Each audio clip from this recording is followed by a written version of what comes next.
Quiero expresar mis felicitaciones a todos los organizadores de este segundo congreso. Asimismo, agradecer a los conferencistas invitados que han preparado para posicionarnos en estos temas tan pertinentes para el logro de los objetivos de la educación superior, propiciando la transformación educativa y el fortalecimiento de la calidad.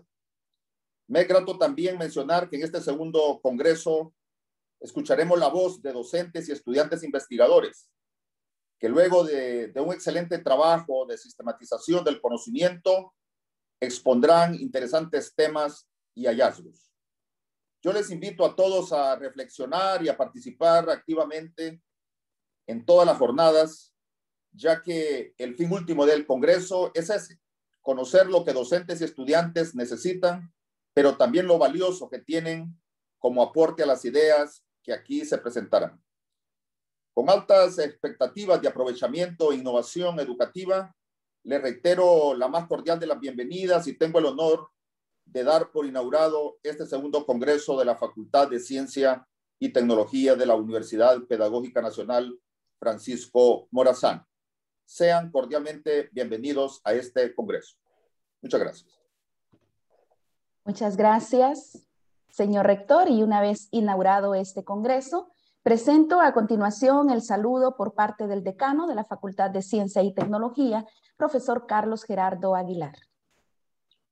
Sí, buenos días, doctor Hermes Alduvín Díaz Luna, rector de la Universidad Pedagógica Nacional Francisco Morazán, magíster Bartolomé Chinchilla, vicerrector académico, magíster José Darío Cruz, vicerrector administrativo, doctor José Hernán Montúfar, vicerrector de investigación y posgrado, doctora Jenny Zelaya, vicerrectora de educación a distancia, magíster José Wilmer Godoy, secretario general, magíster Lexi Concepción Medina, directora especial del Centro Universitario Regional de San Pedro Sula, doctor Agustín Aduriz, quien nos brindará la conferencia inaugural desde la Universidad de Buenos Aires, Argentina, magíster Karen Eugín Amador Sierra, decana de la Facultad de Humanidades, magíster Clara Gualdina Morales, decana de la Facultad de Ciencias de la Educación, magíster Alba Rosa González, vicedecana de la Facultad de Ciencia y Tecnología,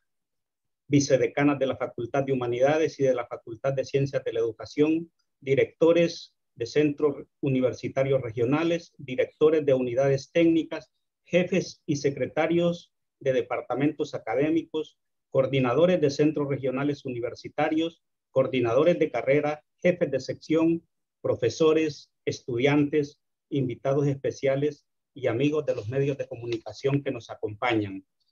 Con este saludo quiero dar la más cordial bienvenida a todos los participantes de este segundo congreso de la Facultad de Ciencia y Tecnología, Ciencia, Tecnología y Sociedad en la Educación Remota, el cual nace como una necesidad de tener una plataforma de motivación y estímulo para la investigación educativa en el campo de la ciencia y la tecnología, para el desarrollo profesional de docentes y el desarrollo de competencias en nuestros estudiantes.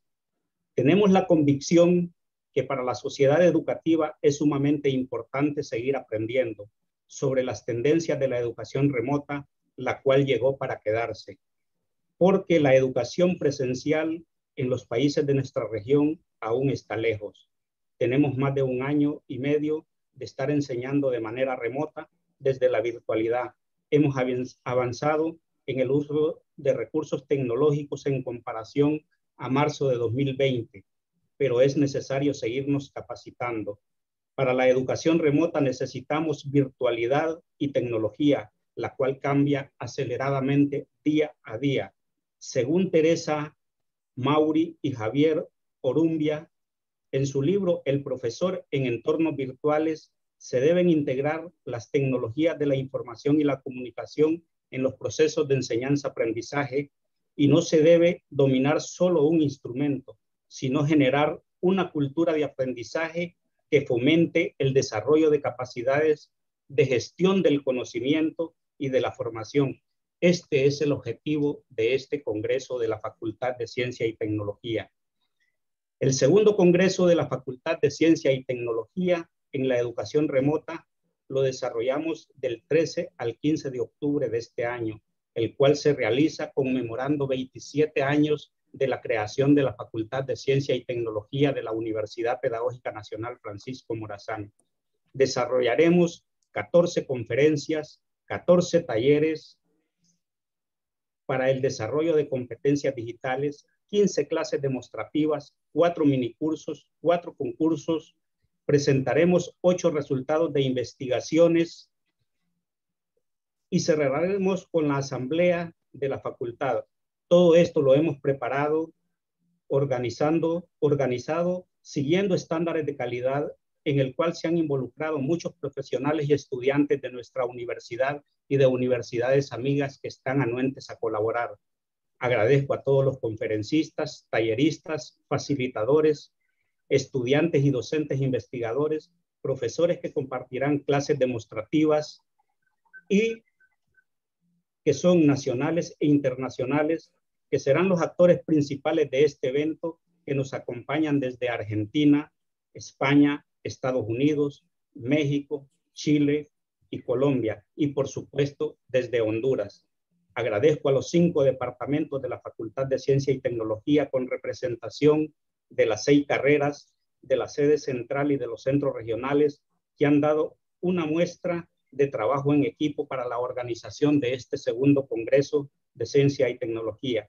Seguro tendrá la calidad y pertinencia que nos caracteriza como universidad certificada internacionalmente. Como decano de la Facultad de Ciencia y Tecnología de la Universidad Pedagógica Nacional Francisco Morazán, les doy la más cordial bienvenida a los más de 2.400 participantes que tenemos inscritos hasta el día de hoy, superando los 2.000 participantes que tuvimos en el año 2020. Con estas palabras les doy la más cordial bienvenida. Muchas gracias por acompañarnos. Que Dios los bendiga a todas y a todos. Buenos días. Muchas gracias, decano de la Facultad de Ciencia y Tecnología, profesor Carlos Gerardo Aguilar. Seguidamente escuchamos el mensaje Visión de la FACIT a cargo de la vicedecana Magíster Alba Rosa González. Buenos días. Me corresponde a mí. Buenos días, autoridades de la universidad, compañeros docentes, estimados alumnos, todos, bienvenidos nuevamente. Me corresponde a mí, o bajo mi responsabilidad, tengo que compartir con ustedes los proyectos que como facultad tenemos. La pandemia ha generado diversos cambios en el mundo educativo. Como gestores académicos de las carreras de la Facultad de Ciencia y Tecnología, debemos promover proyectos educativos que se encaminen desde la movilidad del aprendizaje hasta la gestión de los conocimientos pedagógicos. En este escenario es obligación necesaria la búsqueda de métodos para garantizar la continuidad de las clases en nuestra universidad. Es así que un proyecto obligado para nosotros, así como para toda la comunidad universitaria, es la implementación de la enseñanza híbrida, ¿verdad? Dadas las condiciones de nuestro país por la situación sanitaria que atravesamos y la realidad educativa post-pandemia. En la práctica, tal metodología consiste en la unión de la educación a distancia y el proceso presencial. O sea, el alumno puede estar en sus clases y realizar actividades mediante el Internet. Sin embargo, aún se tienen algunos encuentros presenciales, ya sea para evaluaciones, pasantías o grupos para orientarlos. Esto va a ser nuestra realidad el próximo año. En la práctica, tal metodología, bueno, será como difícil de implementar, ¿verdad? Tenemos retos grandes que debemos de atravesar. Uno de ellos va a ser la capacitación a los docentes para que tengan la formación en metodologías didácticas para el trabajo en entornos en esta enseñanza híbrida. Para que puedan definir los objetivos y actividades que son más propicios para ser trabajadas de manera virtual y cuáles son las que deben ser trabajadas en forma presencial. Además, pues, que se deben de generar más trabajo en el sentido de que debe pensarse qué actividades se deben de preparar anticipadamente para sistematizar su enseñanza en las aulas y en la forma virtual. Además de esto, hay otros retos que conjunto con las autoridades administrativas y docentes de la universidad debemos nosotros tener presentes y trabajar por ello. Y es fortalecer acceso a dispositivos tecnológicos y conectividad, tanto de alumnos como de docentes. Es un trabajo que implicará un compromiso económico bastante fuerte. Igual, desarrollar habilidades en las TIC, tanto para docentes como para alumnos. Y también técnicas de estudios en los estudiantes, porque no se ha estado acostumbrado a esta forma de trabajo, ¿verdad? Simplemente hemos estado en la presencialidad y ahora hacer esa combinación, en estos momentos hemos estado solamente en la virtualidad y hacer esa combinación va a requerir entonces un trabajo que debemos hacer. Fortalecer la competencia digital de los docentes, que ya lo acabamos de decir, y en este punto pues no solo requiere el manejo de dispositivos, o de software o de plataformas para la educación online, sino que también es necesario aplicar estrategias didácticas adecuadas para esta modalidad, ¿verdad? Por lo que se propiciará desarrollar programas de formación que con la gente de tecnología podamos nosotros fortalecer esas estrategias y esas actividades que se planifiquen. Entonces, sabemos que eso va a requerir una sobrecarga en el trabajo de los docentes. Tenemos que ser comprensivos con ellos también y saber que están haciendo su mejor esfuerzo. Así que esto es un proyecto, es una visión que debemos de tener como facultad, y no solamente nosotros como Facultad de Ciencia y Tecnología, sino que también debemos unir esfuerzos con las otras facultades, porque debe ser un trabajo en conjunto, porque somos una única universidad. Así que esa será nuestra tarea de ahora en más, dar esa formación, tener esa visión de que la pospandemia nos exigirá nuevos escenarios y que debemos estar preparados para ellos. Muchas gracias. Muchas gracias a la vicedecana de la Facultad de Ciencia y Tecnología. De esta manera cerramos la primera parte de este programa y doy paso a continuación a la conferencia inaugural de este segundo congreso de la Facultad de Ciencia y Tecnología, Didáctica de las Ciencias, Nuevas Tendencias, presentada por el doctor Agustín Aduriz de la Universidad de Buenos Aires, Argentina. Cedo la palabra a la profesora Hilda Oyuela, secretaria académica del Departamento de Ciencias Naturales, para que haga la presentación de nuestro conferencista. Buenos días a todos. Es un enorme placer que nos acompañen en nuestro segundo congreso de la Facultad de Ciencia y Tecnología. Damos la bienvenida a las autoridades y a todos los participantes. Antes de presentar a nuestro invitado especial, y antes de iniciar la conferencia, queremos recordarles a todos que pueden hacer sus preguntas y respuestas y comentarios a través del chat, y recordarles que esas serán contestadas al finalizar la conferencia. A continuación voy a dar la bienvenida al doctor Agustín Aduriz Bravo desde la Universidad de Buenos Aires, Argentina, y me voy a permitir, doctor Agustín, leer un resumen de su hoja de vida.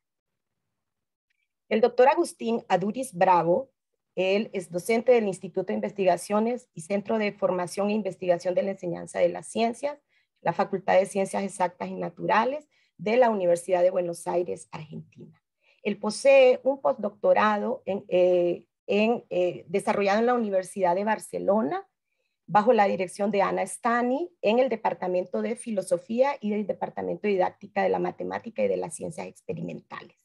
Posee un doctorado en Didáctica de las Ciencias Experimentales por la Universidad Autónoma de Barcelona, España, con su tesis Integración de la Epistemología en la Formación del Profesorado de Ciencias. Posee su estudio de grado, es profesor de enseñanza media y superior en física por la Facultad de Ciencias Exactas y Naturales de la Universidad de Buenos Aires, Argentina. Ha desarrollado una diversidad de cursos de perfeccionamiento en la sociología de la ciencia, modelos, simulaciones y aprendizaje de la ciencia, la física del canto, didáctica de la química, análisis retórico e investigación de educación científica, dificultades en la enseñanza y aprendizaje de la corriente continua, seminarios de investigación y formación extracurricular en pedagogía, psicología cognitiva y del aprendizaje, didáctica de las ciencias y de la matemática, epistemología, historia de la ciencia y sociología de la ciencia lingüística. Ha recibido una serie de premios y distinciones a lo largo de su carrera profesional, como el premio a la tesis titulada Las imágenes de ciencia del profesorado de la imagen discursiva de la Universidad Nacional de Quilmes. También un reconocimiento público por méritos y aportes y trayectoria del Consejo Académico de UNIPAS, el Instituto Universitario de La Paz. Ha sido miembro distinguido del International Biographical Center del Reino Unido. Ha recibido premios por la inclusión de la edición 2011, el reconocimiento de los aportes de la educación científica en Grecia, Laboratorio de Investigación y Didáctica en las Ciencias, mención de exaltación por participación destacada del Grupo de Investigación Didaquim, subsidio de repatriación de la Fundación Antorchas Buenos Aires, matrícula de honor para la tesis de maestría, premio Juan Bautista, medalla de mejor promedio de la asignatura de historia, diploma de la escolta de bandera, la Asociación de Exalumnos de su Colegio Nacional de Buenos Aires, premio estímulo medalla de oro al mejor promedio de ciclo introductorio, entre otros. Así que es un honor, doctor Agustín, tenerlo con nosotros. Sea bienvenido a través de este medio a nuestro querido país, a nuestra universidad, y le cedo la palabra para desarrollar la conferencia inaugural de este día, que lleva por nombre Didáctica de las Ciencias, Nuevas Tendencias. Tiene el micrófono, doctor. Muchísimas gracias, Gilda, por tu presentación. Muy buenos días a todas y a todos. Es un gusto para mí estar con ustedes. Agradezco muchísimo a la Universidad Pedagógica Nacional por la invitación. Creo que estos eventos son sumamente importantes y que una de las pocas cosas buenas que trajo la pandemia es la posibilidad de comunicarnos telemáticamente y armar estos espacios o interfaces de trabajo internacionales, regionales, mucho más fácil que lo que se podía hacer hace unos años. Así que bienvenida a la iniciativa y un gusto estar con ustedes. Les voy a compartir mi presentación. Avisen cuando la vean.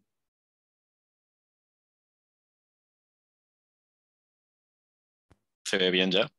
Se ve bien, doctor. La idea es hablar un poco de tendencias actuales en la didáctica de las ciencias naturales como disciplina académica.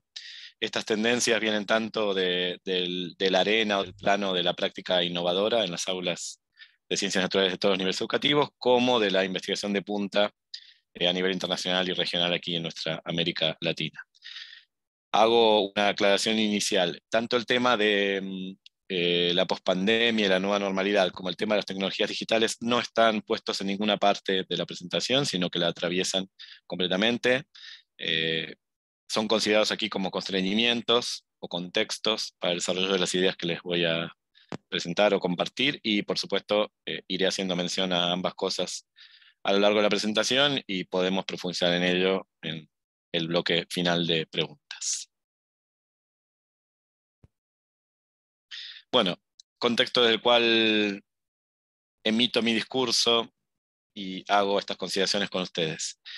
Voy a hablar de tendencias en la enseñanza de las ciencias, de los distintos niveles educativos, desde el inicial hasta el universitario, en el contexto de una supuestamente diagnosticada crisis que es anterior a la pandemia de COVID-19. Viene ya desde principios del siglo XXI y más fuertemente en la última década, hablándose desde distintos estamentos sociales, algunos con poder económico y político, de una profunda crisis de la educación científica, que por un lado se caracteriza superficialmente con baja en los logros, malos aprendizajes, analfabetismo científico de la población, y por otro lado se caracteriza de una manera un poquito más refinada o más académica, como una pérdida de sentido de esa educación que no encuentra nuevo contexto o no se adecua a las finalidades y valores formativos proclamados a fines del siglo XX como agenda para este siglo XXI. Así que tenemos algunos diagnósticos más serios, hechos desde el campo académico por diversas especialidades, entre ellas la propia didáctica de las ciencias naturales, que muestran que lo que falta es una reorientación, una readecuación de la enseñanza de las ciencias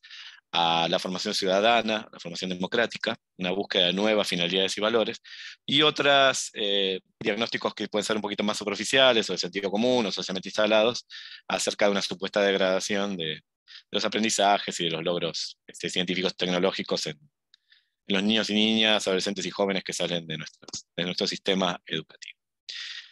En ese contexto de sensación de crisis y de señales de alarma, comienza a haber una renovación más o menos sistemática, más o menos organizada, más o menos financiada, más o menos controlada desde los estados y gobiernos, más o menos apoyada con recursos, que por supuesto se hace forzosa o forzada, se acelera y se visibiliza en el contexto de la pandemia de COVID-19. Ahí se muestra la urgencia, la necesidad de unos cambios profundos en los qués, en los cómo y en los para qué o por qué.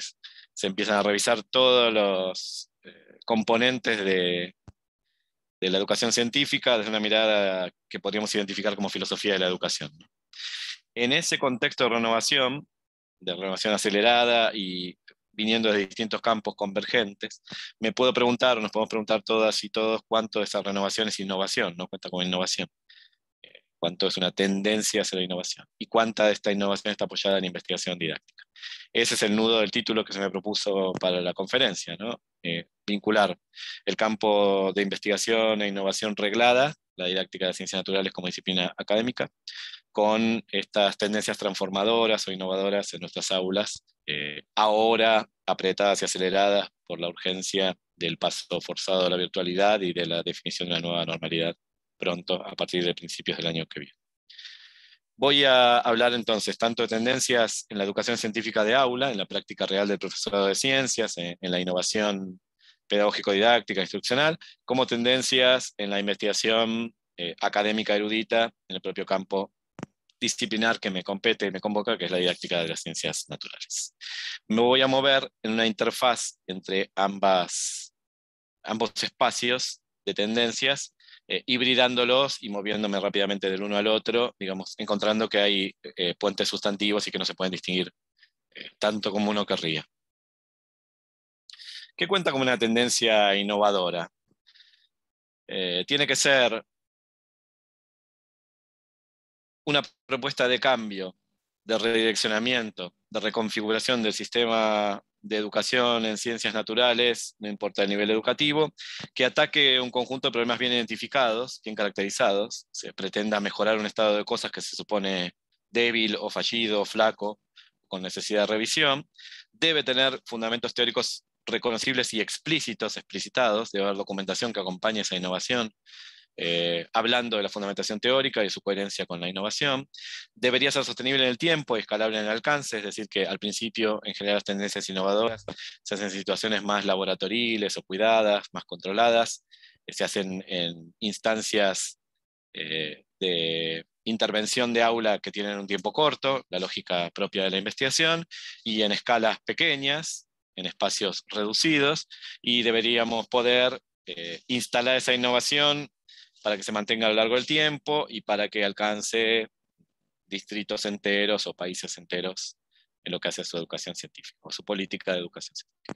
Debería también la innovación o la tendencia innovadora ser sometida a evaluación crítica, sería y fundada por diferentes tipos de actores y debería estar documentada, ¿no? Transmitida, analizada, inscrita, institucionalizada en distintos canales de documentación o comunicación pública, visibles, disponibles, desde, por ejemplo, ministerios de educación o colegios profesionales de profesores y didactas.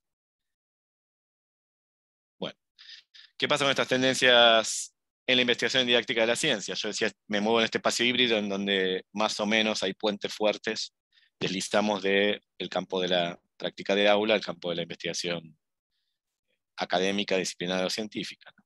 Entonces, cuando yo me sitúo en el espacio de la investigación, en el campo de la didáctica de ciencias naturales, ¿dónde encuentro las tendencias? ¿Dónde las puedo buscar? Identifico grupos de trabajo que sean faro, que sean de punta, que sean señeros, que sean núcleos de excelencia, que sean referentes nacionales, regionales o internacionales, los proyectos asociados a esos grupos, las tesis de posgrado asociadas a esos grupos, y ahí encuentro entonces hacia dónde se reorienta la investigación para la próxima década.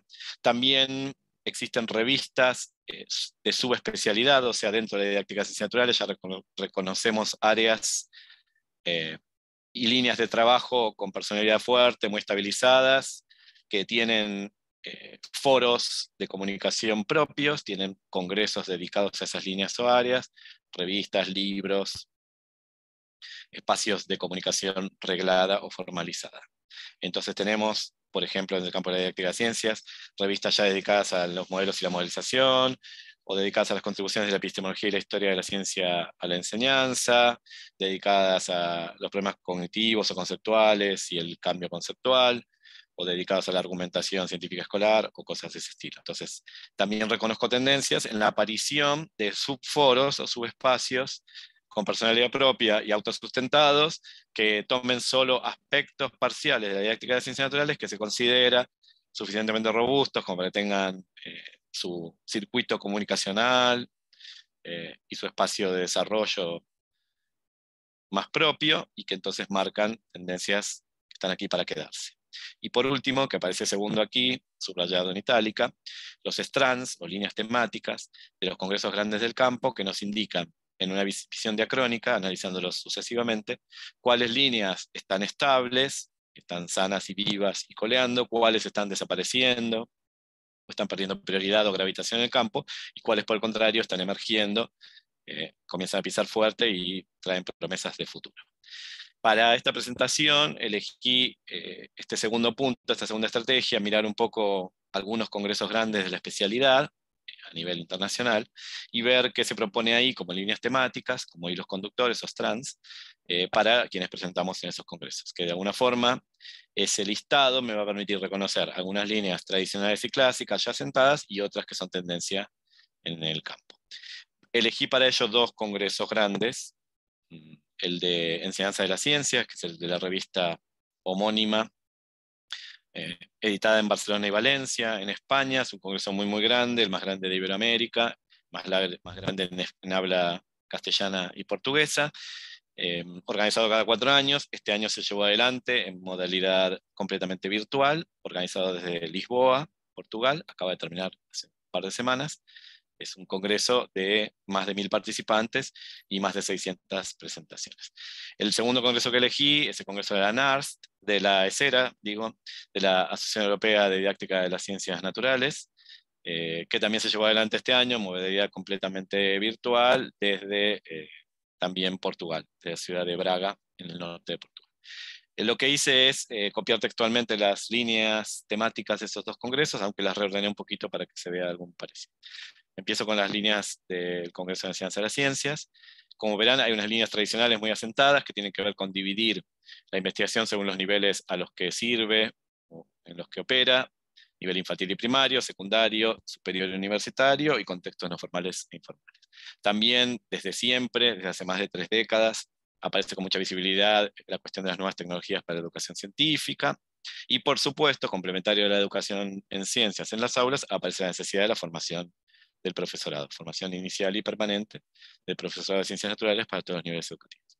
En esta misma diapo también aparece la educación para la sostenibilidad como un eje de la educación científica democrática o ciudadana, que lleva 20 años de presencia en los congresos. Aquí aparecen otras líneas un poco más recientes, pero muy estables: epistemología, historia y naturaleza de la ciencia, modelos y modelización, analogías y metáforas. El aprendizaje las líneas más enfocadas en lo psicocognitivo, aprendizaje, cognición, emociones, contexto social, ecología de aula, interacciones. Las perspectivas culturales, sociales, de política, de poder y de género en la educación científica, estas son un poquito más recientes, probablemente tienen solo 2 décadas en nuestro campo. Y la muy tradicional línea de hablar y escribir ciencias, que incluye un foco en la argumentación científica escolar. Por último, en la tercera diapo ya aparecen cosas probablemente más nuevas, que marcarían estas primeras conatos de tendencia, o estas primeras señales de tendencia. Educación científica en contexto, entendiendo de manera teórica más robusta la idea de contexto, que es una idea que nos acompañaba desde hace varias décadas, pero que ahora recibe atención teórica renovada, la idea de controversias y asuntos sociocientíficos, la redirección del antiguo constructo de alfabetización científica hacia alfabetización ciudadana o democrática o con justicia social, el dominio de lo afectivo, lo motivacional, lo valórico en la enseñanza y el aprendizaje, el diseño, implementación y evaluación de programas, propuestas y unidades, la investigación basada en el diseño, que sería una tendencia metodológica fuerte, de las más de punta actualmente, la línea de evaluación de los aprendizajes, que quizás es la más vieja de las que están acá, de las tendencias, y la cuestión del ambiente y salud en la educación científica, también bastante nueva. Tenemos acá entonces una primera aproximación a lo que serían tendencias, que todavía no es muy tendenciosa, vamos a decirlo así, ¿no? Todavía no es muy a futuro, porque en un congreso, una línea temática tiene que garantizarse un número de ponencias, de presentaciones, de comunicaciones suficientemente grande. Entonces tiene que ser líneas que ya han sido ensayadas un poco, que ya se ha empezado a ver que marcan tendencia o que pisan fuerte, y que ya han empezado a tener publicaciones en revistas. Si no, no meritaría transformarlas en líneas temáticas de congreso. Por tanto, acá estamos hablando de tendencias, pero de tendencias ya asentadas, que ya han marcado huella o surco, que ya se ven, con cierta densidad o gravitación en el campo, y no estoy haciendo en cambio futurología, ¿no? De predicción de algunas cuestiones más que todavía están muy emergentes o de punta o más inestables al momento. Cuando uno mira la versión en inglés, la versión europea del Congreso Grande Europeo, ve al inicio una distribución similar, ¿no? La educación en ciencias en el nivel inicial, primario, secundario y superior, y la formación de profesorado que va a ser futuro profesorado y el profesorado en servicio, el desarrollo profesional continuado, como dice ahí. Ve también las cuestiones metodológicas y las cuestiones de cultura, sociedad y género de toda esta diapositiva. Entonces la tendencia, la que es más emergente, más nueva, es la última, la cuestión de la aproximación sociocultural de la enseñanza de las ciencias. Uno ve también los asuntos de aprendizaje clásicos, comprensión conceptual, competencias científicas, afectividad, cognición y aspectos sociales. De estos tres, la línea de competencias científicas es la más nueva, la que marcaría más como una tendencia moderna o novedosa o renovadora en el campo de la didáctica de ciencias naturales. Aparecen las cuestiones metodológicas en la investigación sobre enseñanza. Aparece de nuevo esta investigación o intervención basada en el diseño. Aparece la cuestión de las tecnologías en la educación científica y las secuencias de enseñanza y aprendizaje innovadoras y su evaluación rigurosa. Aparece también, igual que en el otro congreso, la cuestión de la mirada metacientífica o metateórica, ¿sí? Aportes de la epistemología, la historia y la sociología de la ciencia, y el tema o nudo de la naturaleza de la ciencia, y los modelos y modelización, igual que en el congreso anterior. Aparece de nuevo la cuestión del lenguaje, hablar, escribir ciencias y el foco en la argumentación. Aparece que no aparecía separado, distinto en el otro, en la cuestión del pensamiento crítico, tiene que ver con educación ciudadana en la versión en español. Aparece de nuevo la alfabetización científica y los asuntos científicos. Aparece de nuevo el que era último en la diapositiva anterior, de la educación para el ambiente y para la salud. Aparece junto con ello, se menciona junto con ello, el desarrollo sustentable, ¿sí? Y la promoción de la salud. Hay una línea dedicada a política educativa y currículo de ciencias, y la línea de evaluación, igual que en otros. De nuevo, insisto, aunque aquí se ve una mezcla de líneas muy consolidadas, fundantes, antiguas, de 40 o 50 años en el campo, con otras más nuevas, de 30, 20 o 10 años, se ven cosas que ya están suficientemente estabilizadas como para que las podamos marcar o señalar como tendencias fuertes del campo. No tendencias débiles o prospectivas, futurológicas, como dije antes, sino más bien estas tendencias fuertes asentadas, que parecen ser hacia donde se orienta la investigación e innovación, y por tanto los proyectos y posgrados en nuestro campo. Esto es importante de nuestra región, porque muchas veces nosotros somos más nuevos en el campo, nos estamos sumando recientemente, estamos generando las primeras políticas de formación de recurso humano, establecimiento de proyectos, de líneas y focos de investigación. Entonces, saber un poco cuáles son estas líneas que son relativamente novedosas y por tanto promisorias, abiertas y fructíferas, pero al mismo tiempo asentadas, visibles, consideradas desde el norte o desde el eje del poder científico-tecnológico, nos permite asignar recursos humanos, materiales y financieros de manera más eficaz, ¿no? Acá uno podría pensar en los trabajos de grado, los estudiantes de los distintos profesorados, licenciaturas o pedagogías de la universidad pedagógica, hacia donde pueden orientar sus trabajos, y cómo eso después puede reflejarse en un posgrado en el que se innove e investigue sobre enseñanza de las ciencias en las aulas. Bueno, hecha esta introducción sobre las tendencias investigativas a nivel internacional y regional, ahora paso a las tendencias en las aulas de ciencias, las tendencias en la práctica de enseñar ciencias. Voy a preguntarme sobre las metodologías activas, como una gran familia de tendencias innovadoras. ¿No? Voy a ser vago e impreciso en el rótulo de tendencias innovadoras y también el de metodologías activas.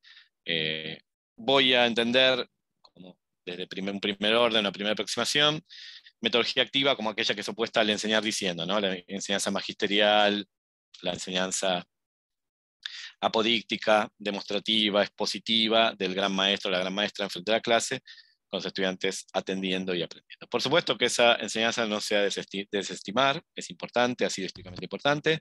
¿Se acuerdan en la década del 60 que el psicólogo constructivista David Ausubel, con su teoría de aprendizaje significativo, profundizó mucho en este tema, ¿sí? De la enseñanza esta declarativa, que para él era fundamental en las disciplinas, pero claro, debe ser complementado este abordaje con otros abordajes más centrados en el estudiantado y más activos y participativos.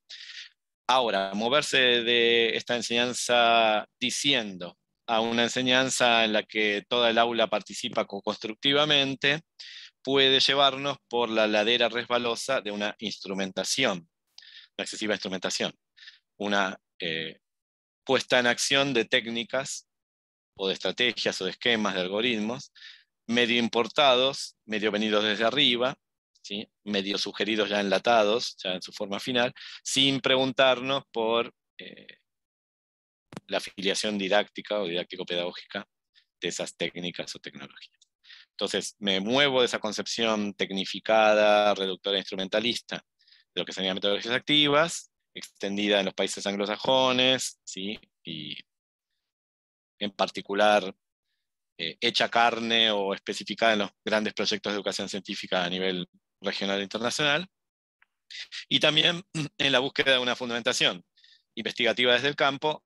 Me alejo de la fundamentación psicologista light o floja de papeles, que es la usual en estos proyectos de educación científica y en estas tecnologías activas vendidas como enlatados listos para usar. Entonces, hechas estas distinciones, necesito una definición de ciencia activa más proclive o más sensible o más sintonizada con nuestras creencias fuertes en el campo de la investigación en didáctica de ciencias naturales. Hagamos un segundo orden de aproximación. Creo que lo que calificaría como una enseñanza activa tendría primero un enfoque o abordaje paidocéntrico, centrado en el estudiante, fuertemente centrado en el estudiante, su aprendizaje, sus logros, su interacción, su creciente autonomización, la posibilidad de regular sus propios aprendizajes, y cambios en uno o más de los siguientes aspectos. Organización de las horas de clase y las tareas, por ejemplo en los flip classrooms, aulas invertidas, uso extensivo de las tecnologías digitales, por ejemplo el uso de clickers, gestión de la participación en clase, por ejemplo organizando debates o controversias o foros, cambios en el material didáctico, libros de texto y otros tipos de materiales, por ejemplo las guías de trabajo de laboratorio experimental con realidad aumentada u otras tecnologías digitales de punta, y también cambios en los formatos y en la forma de evaluar y tener en cuenta las actividades realizadas, por ejemplo el trabajo por proyectos o la resolución de problemas, el trabajo colaborativo, etc.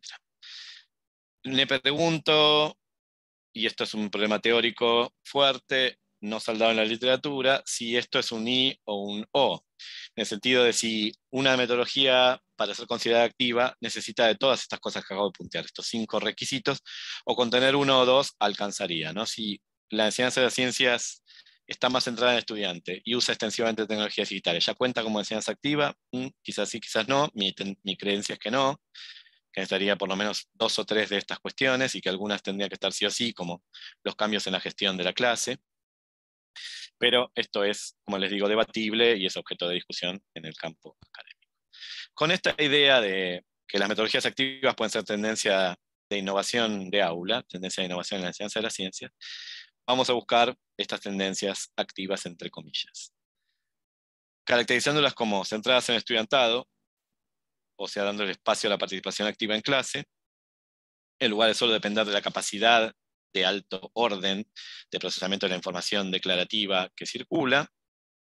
Entonces, esta participación tendría que ser cognitiva, material, discursiva y valórica, ¿no? No solo que los chicos y chicas se muevan por las aulas, ¿sí? Agiten sus pies y sus manos, y lleven y traigan frascos, sino que también se comprometan o participen cognitivamente, infiriendo, razonando, pensando, hipotetizando, comparando, analizando, y también se comprometan lingüísticamente o discursivamente, argumentando, explicando, justificando, emitiendo discursos, produciendo textos. También se pretende aprovechar el interés, la motivación y la creatividad del estudiantado sin presuponerlas ni creerse que la propia metodología activa las genera, sino entendiendo que son disposiciones del estudiantado que se pueden aprovechar para la enseñanza, o que conviene aprovechar para la enseñanza. En general, estas metodologías activas se hacen eco de la psicología cognitiva de los últimos 40 años, entonces entienden que el estudiantado trae a clase muchas cosas y que hay que comenzar interpelando eso que se trae a clase, sea esto más o menos correcto desde el punto de vista disciplinar, sea esto prerequisitos o saberes anteriores o ideas previas o construcciones alternativas. Las tendencias activas también favorecen procesos de construcción de conocimiento que son autónomos, son individuales y idiosincrásicos, pero se dan en conjunto, se dan en comunidad, se dan en relación social, y que esos procesos de construcción sean coherentes con los estilos propios de aprendizaje de cada estudiante. Y por último, conceptualizan a los aprendices de los distintos niveles educativos. Acá estoy hablando, por supuesto, de, como digo siempre en broma, niños y niñas de 4 a 99 años, ¿no? Estamos hablando de cualquier nivel educativo, de inicial, primario, secundario básico, secundario superior, superior universitario, universitario, sistema de posgrado, formación continuada, etc., ¿no? Y entonces se conceptualiza a estos hipotéticos niños y niñas de 4 a 99 años como novatos, como noveles, como legos en las disciplinas que se están introduciendo paulatinamente en una comunidad de saber, en cultura. Una segunda diapositiva teórica sobre estas tendencias activas. Hay gran coincidencia en la necesidad de fomentar procesos de regulación del aprendizaje, en general vistos con la idea anglosajona de metacognición, ¿no? Capacidad de gestión de manera consciente de los procesos de aprendizaje. Requieren de formas nuevas de gestión de la clase que incluyen fuertemente el trabajo colaborativo, en parejas, en pequeños grupos, en el grupo clase. Demandan del estudiantado una variedad de competencias de pensamiento de orden superior que trascienden ampliamente la reproducción de información factual, fáctica, de la pura información recolectable en el entorno, y dan al estudiantado un rol de indagador activo de la realidad mesocósmica, ¿sí?, de su entorno. Entonces, se supone que un requisito fuerte de la innovación en torno a metodologías activas es que el estudiantado dirija sus capacidades, de nuevo cognitivas, discursivas, materiales valóricas, a la resolución de problemas y ejecución de proyectos. Creo que esta es una plataforma teórica robusta, de mínimas, suficiente, como para caracterizar lo que serían enseñanza activa, metodologías activas y tendencias activas en la investigación, la innovación y la enseñanza de las ciencias. Toca ahora entonces ver qué puede estar emergiendo, seleccionar algo de todo esto y desarrollarlo para ustedes. Busco en la literatura de didáctica de las ciencias y también los reportes de innovación de aula lo que aparece con creciente frecuencia mencionado a nivel internacional, pero fuertemente a nivel iberoamericano. Me interesa nuestra realidad local o regional, ¿sí? Y me interesa ver qué se está pensando desde nuestro continente, desde nuestro espacio de trabajo, en torno a estas tendencias innovadoras. Requiero, para poder presentarlo acá, que tenga apoyo en investigación teórica, argumentativa, aplicativa y empírica, no solo reportes de innovación pelados o secos, sino fundamentados en teorización. Le pido también a estas tendencias innovadoras que sean consistentes con una visión humanista de la educación científica, que pretende formar ciudadanía, que sea consistente con un currículo competencial, volcado hacia afuera, hacia la actuación eficaz o solvente en el mundo, hacia la preparación para la vida adulta y ciudadana. Y en principio también le podemos pedir, esto es un interés menor, pero interesante o importante ahora en el contexto actual de tendencias emergentes o de punta, que las aproximaciones activas que yo mencione puedan ser consistentes con los principios de STEM y de STEAM, ¿no? De educación en ciencias, tecnologías, ingeniería, matemática, artes y diseño. Con estas condiciones, seleccioné para hoy 4 tendencias de investigación, innovación y enseñanza que me gustaría compartir con ustedes. El uso de analogías y metáforas, el trabajo en torno a asuntos científicos o cuestiones socialmente vivas, ¿sí? La línea de modelos y modelización en la ciencia escolar y la tendencia fuerte de enseñanza por indagación, que viene pisando muy fuerte. Tiene cada vez más adeptos, tiene mucha literatura al respecto y además ahí hay polémicas teóricas gruesas en torno a concepciones distintas, epistemológicamente distintas de lo que es la indagación. Bueno, voy una por una, miremos un poquito de analogías y metáforas. La idea de metáfora o transporte de contenido entre campos es fundacional en el campo cognitivo, tiene que ver con nuestro funcionamiento cognitivo de fábrica, con cómo estamos cableados, cómo hemos sido seleccionados darwinianamente, y es central en la historia de la ciencia y la epistemología. Se manifiesta o se nos muestra como el recurso principal de semiosis o de dación de sentido en las ciencias naturales históricas. Así han funcionado las ciencias naturales desde siempre, desde sus inicios hasta hoy, a través de estos mecanismos de metáfora o transporte de contenido, de significado, de sentido. El vehículo de transporte es el lenguaje natural, el lenguaje científico, que es una expansión y corrección del lenguaje natural, y otros lenguajes complementarios, ¿sí? Como el gesto, los grafos, las tablas, las gráficas, las metáforas y analogías concretas, o sea, concretizadas, maquetas, imágenes, simulaciones computacionales, realidades aumentadas, etc. El transporte, sabemos a partir de la investigación de más de 3 décadas que debería hacerse de manera explícita y regulada, por tanto la analogación, que sería la comparación de 2 listas de parecidos y diferencias, debería ser explícita y debería tenderse hacia la regulación de esa comparación. Analogía, de hecho, etimológicamente hablando, quiere decir algo de eso, ¿no? Esta comparación al través de 2 listas en donde uno ve parecidos y diferencias entre las 2 situaciones, la situación nueva, enigmática que uno quiere iluminar, y la situación vieja de base, de partida, que uno va a usar para iluminar el campo nuevo.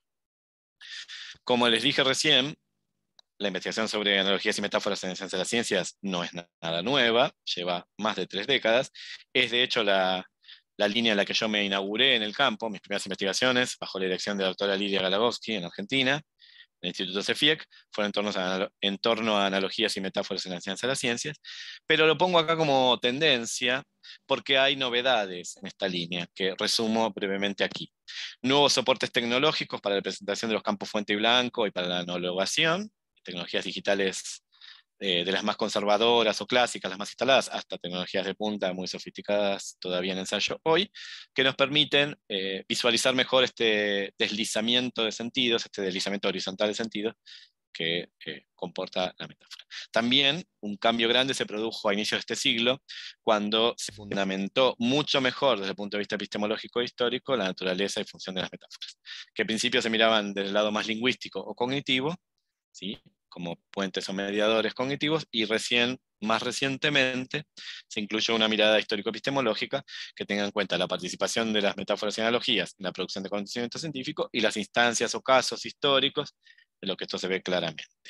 Por último, otra tendencia nueva dentro de la línea de analogías y metáforas tiene que ver con la explicación narrativa, con la presentación del análogo a través de un discurso que sea o aproveche lo mejor de lo narrativo, lo mejor de la lógica narrativa, del discurso narrativo, de la aproximación narrativa, pero a su vez tenga fuerte componente explicativo, porque si no, no se establece analogía. Si uno no explica para qué está analogando, cuál es la función de análogo y analogado, no termina de entender la analogía. Tengo aquí un pequeño ejemplo para mostrarles. Me refiero ahora a las nuevas tecnologías digitales, desde las que les comentaba, más conservadoras o más tradicionales, más instaladas, más difundidas y más disponibles en nuestras aulas, hasta las que están en ensayo todavía. Nos han permitido controlar mejor la calidad de presentación de los campos fuente y blanco, de las comparaciones posibles, incluso a veces permitiéndonos saltar de uno al otro en tiempos muy cortos, ¿no? Una superposición virtual de ambos campos a través, por ejemplo, de realidad aumentada o de dioramas o de superposición en capas de cebolla u otro tipo de técnicas digitales que permitan movernos de análogo a analogado. Aquí les pongo un ejemplo. Esperen que no me aparece. Pánico total.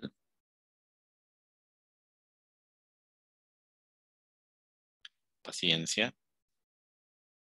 Bueno, era una célula eucariota el ejemplo. Esperemos que algún día esto desaparezca. Ah, se me fue. Aquí está. Ven a la derecha un cartel rojo de peligro. Este es un muy mal ejemplo, así que si están fotografiando o grabando o despistadamente recién entraron a la conferencia o estaban distraídos y no me oyeron antes, este no es un ejemplo a seguir, ni a imitar, ni a usar en las aulas. Precisamente lo quiero desarrollar un minutito para mostrarles cómo el hecho de que tengamos ahora una extensión de las tecnologías de presentación de las tecnologías puede ser una desventaja más que una ventaja. Bueno, aquí se hace, por supuesto, una analogía estructural funcional para la célula eucariota. La célula es estructura, es escuela, es barrio, es ciudad, es municipio, es fábrica, tantas analogías que hemos presentado tantas veces en clase de biología, pero a su vez también tiene funciones, ¿no? Funciones de control, funciones de reparación, funciones de replicación, funciones de nutrición, funciones de deyección de desechos, funciones de intercambio, de comunicación.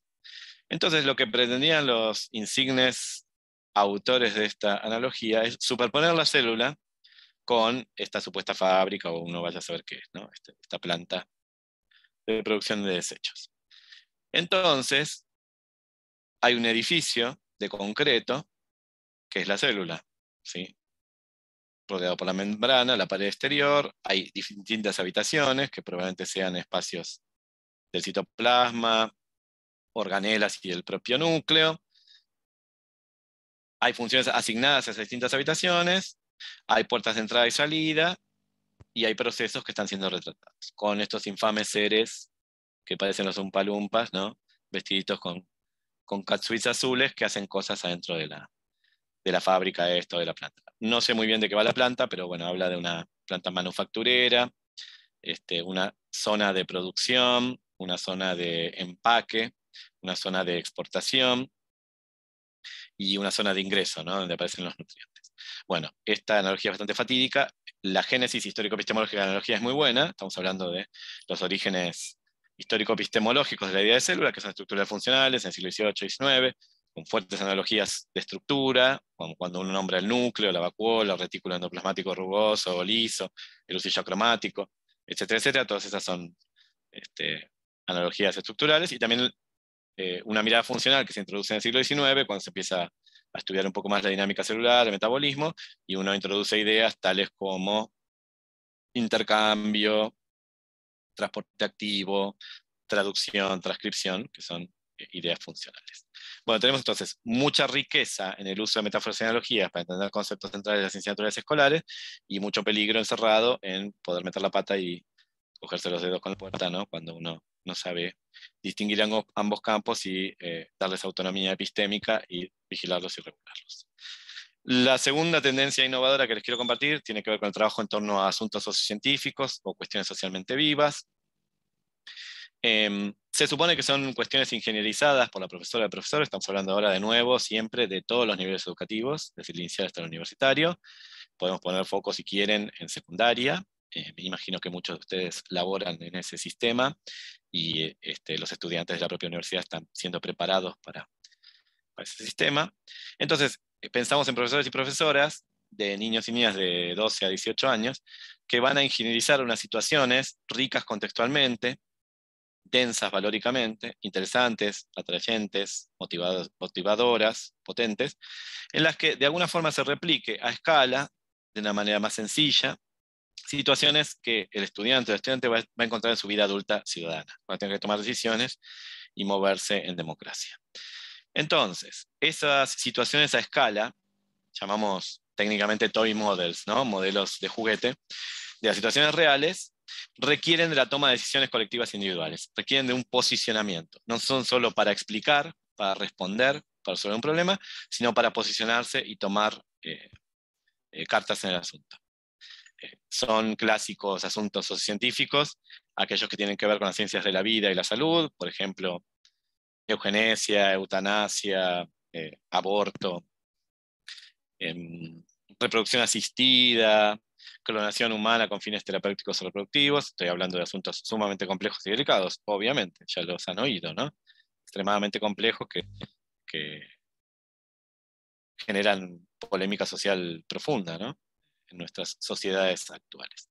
O pueden ser asuntos más del campo de las ciencias físico-químicas, ¿no?, como desechos, energía nuclear, escalada bélica, gestión del agua potable, contaminación atmosférica, cambio climático global. Bueno, ahí estaríamos ingresando también en ciencias de la tierra, del agua y del aire, ¿no?, aparte de las ciencias físico-químicas. Asumir o abordar estos asuntos en clase implica producir y analizar argumentos de calidad y de complejidad. Necesito yo analizar lo que se dice y por qué se dice, los fundamentos que se proveen para entender y atacar un asunto de estos, y a su vez producir argumentos para posicionarse, que no sean argumentos de dogma, de repetición, o de poder, o de verticalismo, o de ignorancia, o de manejo tecnocrático, sino argumentos sensatos, sensibles, para soportar o apoyar el propio posicionamiento. Por supuesto, insisto, y es una obviedad, pero no está de más decirlo, que estos asuntos no tienen una única solución, no hay una solución correcta, como si puede haberla en un problema científico más acotado, ¿sí? Aquí estamos hablando de asuntos socialmente muy densos y críticos, entonces no hay una única posición posible, hay debate, controversia, hay diversidad de posiciones, y a lo mejor a veces el Estado o el gobierno toma una posición y la lleva adelante como política de Estado y la refleja en la legislación, pero no significa que todos y todas tengan que estar de acuerdo con esa posición, simplemente respetar su estatuto de ley y acatarla, pero no necesariamente es nuestra propia posición. Por tanto, los asuntos involucran la afectividad de manera central y la ética, la moral y la religión. Esto tenemos que tenerlo en cuenta en clase cuando trabajemos estas cuestiones, porque son sumamente delicadas y abren a la diversidad, a la gran diversidad que tenemos en las aulas, y tocan de cerca el universo valórico de vida del estudiantado. Entonces no podemos decir grandes verdades reveladas, marcadas a fuego, sino que tenemos que ser delicados en la discusión de estos asuntos. Probablemente querramos que al final se entienda una visión mayoritaria de consenso, que tenga que ver con derechos humanos de nuevas generaciones y con la política de Estado, pero siempre respetando que puede haber diversidad de opiniones, mientras que estas estén fundamentadas seriamente, con argumentos, y no sean solamente proposiciones dogmáticas, autoritarias o de seguimiento de opinión ajena.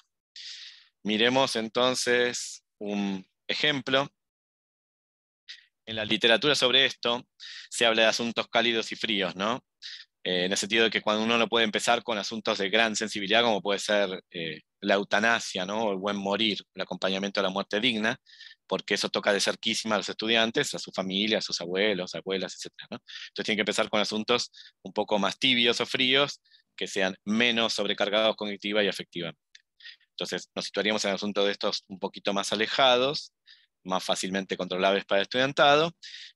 Pretenderíamos que ellos arguyan buenas razones, ¿sí?, aporten buenas razones, en oposición a un otro discursivo que queremos convencer. Puede ser un otro real, un compañero, una compañera, la profesora, en casa, la familia o la gente, o un otro discursivo, un alter, ¿sí?, discursivo. Tengo que tener en cuenta en la producción de este discurso argumentativo la diversidad de referencias disciplinares y de puntos de vista, ¿sí? Se habla de la idea en inglés de stakeholders, ¿no?, que son los que tienen acciones en una compañía, o sea, los implicados o interesados, los involucrados. Entonces, tener en cuenta la diversidad de puntos de vista involucrados y la diversidad de referencias disciplinares. No puedo quedarme solo con los puntos de vista de los actores involucrados. Imagínense una discusión sobre el etiquetado de envases de comida, ¿no?, que está ahora vigente en Argentina en estos días. Si yo puedo poner etiquetas adelante que digan peligro, exceso de grasas, azúcares elevados, mucho sodio, bla, bla, bla, ¿no? Entonces, ahí hay muchos actores involucrados, entre ellos los empresarios que quieren vender eso, los expertos en publicidad, las familias, las asociaciones de enfermos de alguna enfermedad particular que tenga que ver con lo alimentario, como puede ser la diabetes, ¿sí? Entonces, tengo que tener en cuenta esas diversidades de puntos de vista, pero también las referencias disciplinares. ¿Qué dice la biología? ¿Qué dice la ciencia de la salud, la química, la física, la sociología, la economía, la política? La cuestión entonces es que el estudiantado pueda desplegar una explicación honesta y transparente que va a tomar al final una decisión que trascienda lo simplemente científico-tecnológico y tenga que ver más con un posicionamiento ciudadano, ¿sí? Humano.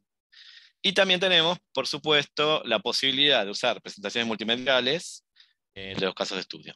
Más que multimediales, yo diría multimodales, ¿no? En el sentido que hay muchos modos de presentación semióticos y el multimedio es una forma de hacer eso bellamente y con la potencia de las tecnologías digitales. Entonces, a través del cine, el cine debate, o de cómics, o de realidad virtual o aumentada, se pueden presentar casos. Y también las tecnologías digitales ayudan a la búsqueda de información, ¿no?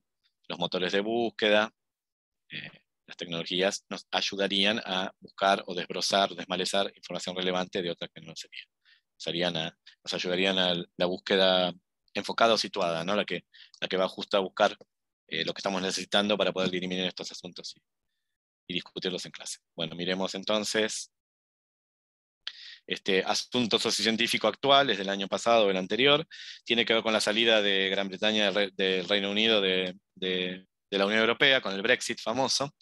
Entonces se habla de la importación de pollos desde Estados Unidos. Ahora hay una barrera aduanera grande entre Europa y Gran Bretaña a causa de su salida de la Unión Europea, entonces no conviene importar pollos europeos, de Europa continental. En Gran Bretaña no hay suficiente pollo para toda la población, es una isla con recursos acotados y finitos, ¿no? Entonces, obviamente, el Reino Unido se abre ahora a la importación estadounidense, pero allí la forma de limpiar o lavar los pollos es distinta que en la Unión Europea, es con productos clorados. Entonces se abre el debate aquí en el Independent, un periódico de mucha visibilidad inglés, sobre, bueno, cómo es esta limpieza con cloro, si eso es seguro o inocuo para la salud humana, qué diferencias hay con otras formas de lavar, si eso tiene impacto en el ambiente. Por supuesto, acá el debate está sesgado hacia una respuesta afirmativa o bondadosa o positiva, optimista a estas cuestiones, porque estamos instalando en la agenda pública la necesidad de importar estos pollos, ¿no? Así que se quiere como un lavado de cara frente al público de estas tecnologías que son poco conocidas por ellos. Entonces se instala el debate ya como direccionado hacia una respuesta positiva a la importación. Como verán acá, lo multimedia es económico, parsimonioso, solamente con la búsqueda en hemerotecas alcanzaría y no necesito muchas más tecnologías digitales. Pasemos a la movilización científica escolar. De nuevo, es una línea que no es nueva, tiene 30 años en el campo, es una de las líneas que yo más he trabajado, en la que más me he desarrollado profesionalmente, la que tiene el grueso de mis publicaciones académicas. Entonces vamos a ver qué es lo nuevo acá. Bueno, una cosa relativamente nueva, para algunos de nosotros, los que iniciamos el campo 20 años, para algunos otros más reciente aún, es la incorporación de la mirada epistemológica reciente del último cuarto del siglo XX, que es la mirada semanticista. Autores de cuño semanticista como Ronald Guire, estadounidense, fallecido recientemente, que nos aportaron una nueva visión de qué es un modelo y cómo funciona, que fue muy rica, muy potente, significó un salto adelante en el campo de la didáctica de las ciencias naturales. Esta mirada semanticista nos proveyó de una analogía para los modelos que es sumamente fructífera, sumamente sugerente, sumamente educativa, que es la analogía de los modelos como mapas. ¿Sí? Entonces, los modelos como mapas capturan lo esencial del territorio y nos permiten movernos con solvencia en él. O sea que un modelo captura lo esencial de un conjunto de fenómenos, de un problema, para intervenirlo, entenderlo, predecirlo, explicarlo, observarlo de manera solvente. Entonces, pensar en el modelo como una entidad abstracta, no lingüística, fuertemente imaginística, estructural funcional como un mapa, como aquella analogía que yo les ponía de la célula, culturalmente creada, convencional en sus signos, describible por medio de lenguajes. Son todas consecuencias rápidas, porque quiero terminar y dejar espacio para el diálogo, ¿sí? Que son consecuencias de pensar los modelos como mapas, de asumir frontalmente esta analogía muy productiva desde el punto de vista epistemológico, ¿no? Entonces, esta idea nos permite pensar en los modelos como mundos posibles, ¿sí? imagínense el mapa de un territorio que no existe, o bien porque va a ser pronto el mapa de una ciudad todavía no construida, por ejemplo, cuando Brasilia, sí, cuando el proyecto brasileño de construir la nueva capital Brasilia, mudarla de Río de Janeiro, en Brasilia no existía, se buscaron los terrenos en el centro del país y se proyectó una ciudad a nuevo. Entonces el mapa de esta hipotética Brasilia es un mundo posible, una posible ciudad futurista preparada para capital moderna de un país pujante o en desarrollo. O imagínense, en cambio, el mapa de un terreno que no existió nunca, que nunca existirá, como Narnia, ¿no? Un terreno de ficción. De nuevo es un mundo posible. Todo lo que sucede ahí es posible técnicamente. Entonces esta idea es muy potente. Si los mapas pueden ser como mundos posibles, espacios posibles, terrenos posibles, organizaciones posibles, los modelos también son como partes del universo físico, químico, biológico, astronómico, etcétera, posibles. Espacios de fenómenos conjuntados entre sí, que tienen un fuerte carácter imaginístico. Entonces, ¿cómo cruzo esta línea de modelos con tendencias más actuales? Investigamos bastante el cruce de modelos con lenguajes, ¿no? Cómo los distintos lenguajes permiten definir y escribir los modelos desde la perspectiva semanticista. Empezamos a cruzar, y esto es muy nuevo, modelos con argumentación. Se habla de argumentación basada en modelos y se busca la función o el rol del modelo teórico en un argumento bien formado en ciencia natural escolar. También hay cruces entre modelos e inferencias. Los clásicos en la ciencia cognitiva, en los años 90 y 2000, y otros más nuevos que tienen que ver con lógica, pensamiento, razonamiento, pensamientos ampliativos, aducción, etc. También algo de cruce entre modelos y contextos. Esta es la línea de la Universidad Autónoma de Barcelona, en la que yo me formé. Sí, muy potente, la línea de Mercè Izquierdo, Neus Martí. Cómo los contextos tienen que ver con modelos y los modelos tienen que ver con contextos. Casi que es indisoluble la relación entre una cosa y otra. El modelo vive en el contexto porque es su ámbito de aplicación preferido, epitómico, paradigmático y casi que genético, ¿no? En el cual se genera. Y también el cruce de modelos con actividad de transformación. La propuesta de Mercè Izquierdo de actividad científica escolar va en esta línea, una actividad apropiadora, interventiva, activa, transformadora de parte de los chicos y chicas, o de estudiantes en general, de cualquier edad, sobre el mundo natural. Entonces el modelo no es solo un saber declarativo, fotográfico, icónico de desvelado del mundo. Corro un tupido velo, corro una cortina y veo cómo es el mundo. Sino que es un saber hacer sobre ese mundo. El modelo contiene saber hacer sobre el mundo. El modelo captura una explicación sensata a nuestra intervención sobre los fenómenos. Entonces, este cruce con el nuevo experimentalismo, con la reforma de los trabajos prácticos de laboratorio, de las salidas de campo, de las observaciones de microscopio, las observaciones en general, es una línea, una tendencia fuerte que a mí me interesa sobremanera y que la dejo aquí señalada porque es muy potente y tiene mucho futuro. Miremos un ejemplo entonces. Hace creo que 3 años, o 2 y algo, Venecia pasó un momento de pánico total, la ciudad italiana de Venecia, que es patrimonio de UNESCO de la humanidad, tiene gran cantidad de edificios notables, históricos, culturales. Cada tanto la ciudad se inunda, ¿sí? Que se eleva el agua de la laguna.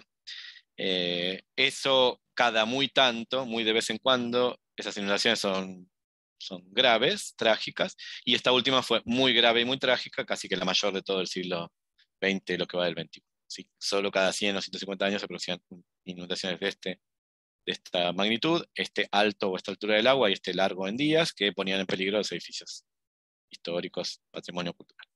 Entonces, por supuesto que se toman medidas paliativas, pero también se trata de entender científicamente qué es esta agua alta, el agua alta de Venecia. Y uno puede pensar que el agua alta es parcialmente, o sea, la componente principal del fenómeno es una sèche lémanique.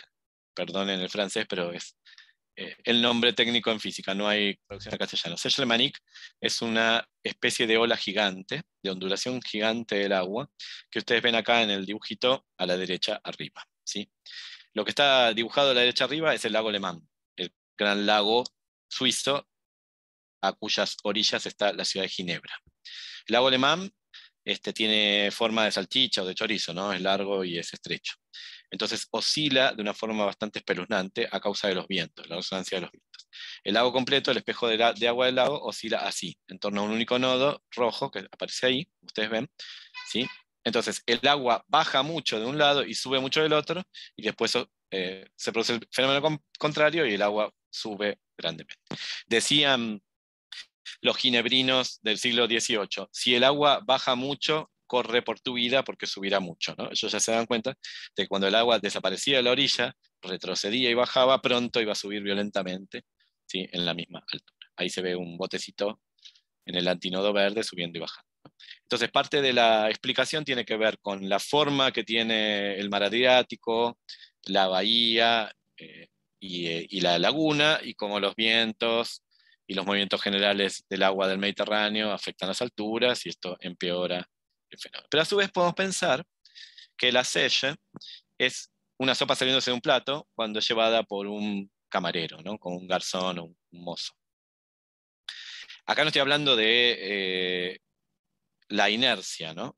No estoy hablando que el mozo o el camarero va corriendo con la sopa, se frena y entonces la sopa tiende a seguir. Me refiero a que si el camarero lo hace igual con mucha astucia, con mucha habilidad y con mucha delicadeza, de todas formas la sopa se suele derramar del plato. O si no derrama, por lo menos forma un halo en el plato blanco de porcelana, mostrando que se estuvo moviendo. Esto es producto no de correr y frenar, sino de los pasitos, ¿sí? Del traqueteo de los pasitos del garzón o del mozo. Esto es nada más que una resonancia en el espejo de sopa, no la ley de inercia newtoniana. Entonces se produce en las sopas, se produce en los lagos, se produce en Venecia. Entonces acá uno ve una conexión analógica entre situaciones que son todas regladas por un único modelo más general, que es el modelo de onda o de ola de único nodo, ¿no? El modelo de oscilación en el espejo, que es conocido desde la antigüedad y que fue teorizado en la mecánica newtoniana. Paso entonces a la última tendencia, la enseñanza por indagación. Esta viene muy fuerte y es muy, concita mucho el interés de los didactas, como muy visible dentro de la comunidad. Me interesa alejarme de las concepciones instrumentalistas, empobrecedoras, foráneas también, de indagación, concepciones duras, vinculadas al método científico, al descubrimiento y a la inducción, y mirarlo en cambio desde una mirada mucho más epistemológica, mucho más moderna y robusta, mucho más propia de la posibilidad humana de escular el mundo, de averiguarlo, de aprender de él modelizándolo. Entonces, mi propuesta de indagación no es solo mía, hay otros autores y autoras que siguen esto. Incluye un problema a resolver, un enigma a descular o algo para averiguar, un conjunto de modos sofisticados y regulados para resolverlo, un sistema, ¿sí?, metodológico complejo, que no es el método científico de 5 pasos, sino una red metodológica de aproximaciones que guardan gran adecuación medio-fines, la producción de soluciones hipotéticas o inferenciales, las soluciones modélicas. Entonces, la activación de modelos teóricos candidatos a resolver el problema, aquello que quiero averiguar, y un conjunto de puestas a prueba de esas soluciones que no necesariamente es experimental. Y aquí es donde algunas propuestas de indagación foránea, sobre todo de cuño estadounidense, son flojitas, porque están excesivamente centradas en la indagación experimental del mundo, en plantear pequeños experimentos, experiencias controladas de laboratorio, en el laboratorio escolar, o en el laboratorio universitario incluso, y no miran que uno puede tener evidencias o pruebas en favor de la subsumisión hecho modelo, del establecimiento caso regla, en otros ámbitos de accionar e intervención, como la observación cuidadosa, la comparación de datos, la manipulación de formalismo, la simulación computacional, las evidencias que son documentales, las evidencias de expertos, las evidencias analógicas o metafóricas, etc. O sea, cuando uno quiere probar, por ejemplo, que el desborde de la laguna en Venecia es parcialmente una Seyche-Lemanic, no necesariamente va a usar una regla, una cinta métrica, un cronómetro y hacer un pequeño experimento, ¿no? Va a usar otras fuentes evidenciales para mostrar que eso es así. Bueno, el ejemplo acá, producido por mi grupo de investigación, es un ejemplo para formación de profesores, así que muy adecuado para la audiencia hoy, aquí en la Universidad Pedagógica. Tiene que ver con indagar en torno a un fenómeno físico reconocible, identificable, pero que está sobredimensionado, está romantizado y glamurosizado, ¿sí? Es un fenómeno que concita interés turístico y trae fuentes de dinero asociadas. El fenómeno se llama luces de Marfa. Marfa es un condado en el sudoeste de Texas, en los Estados Unidos de Norteamérica, en el medio de la nada, con ciudades bastante pequeñas, poco poblado, y bueno, como ven, paisaje árido, clima seco. Ahí hay una foto más o menos buena, de las menos malas que encontré, del fenómeno de las luces de Marfa.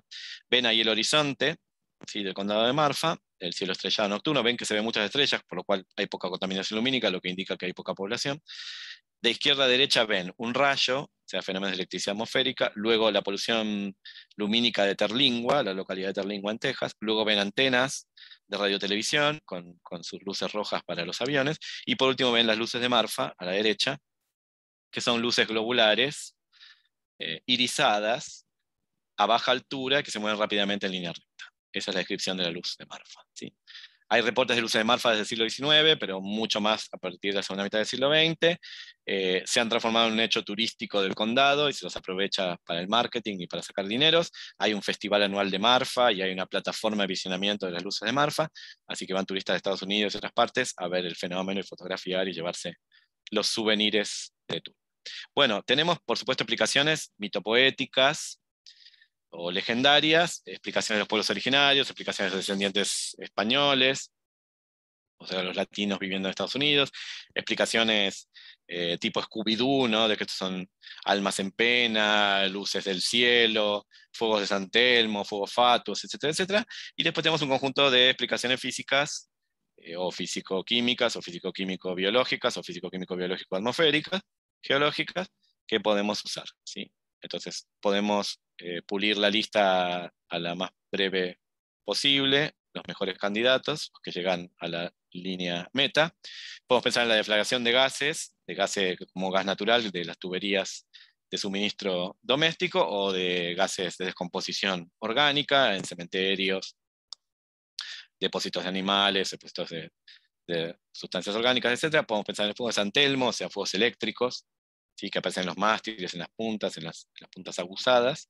Podemos pensar en fenómenos atmosféricos, ¿sí? O podemos pensar en espejismos.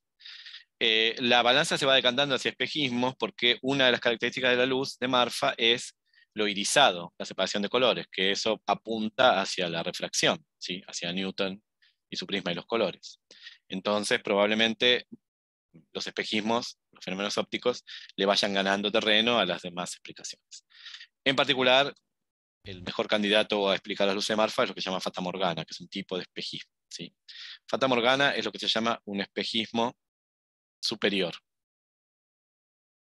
El espejismo inferior, que es el que más conocemos nosotros, el del desierto y el oasis, el de la mancha de aceite en la carretera, la luz se tuerce de la manera que se ve arriba, de modo que parece que los objetos que están arriba se ven abajo, ¿no? Entonces, parte del cielo, de las nubes, o los objetos arriba, se ven reflejados abajo, y entonces eso parece que diera la impresión de una mancha de aceite, o de una capa de agua, o de un oasis, el clásico espejismo.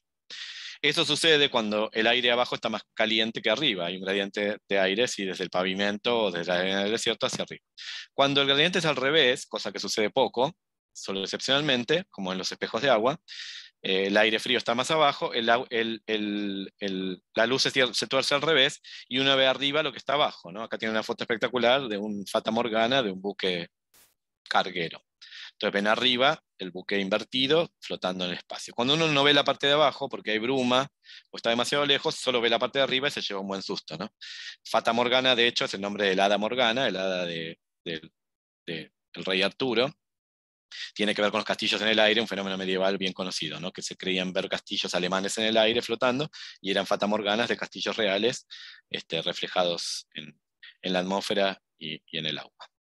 Entonces tengo una forma de indagar sobre un fenómeno marketinero a través de usar física pura y dura, y por supuesto esto lo puedo hacer interviniendo. De hecho, estudiantes de la Universidad de Texas intervinieron en el fenómeno y vieron que efectivamente se podía explicar perfectamente.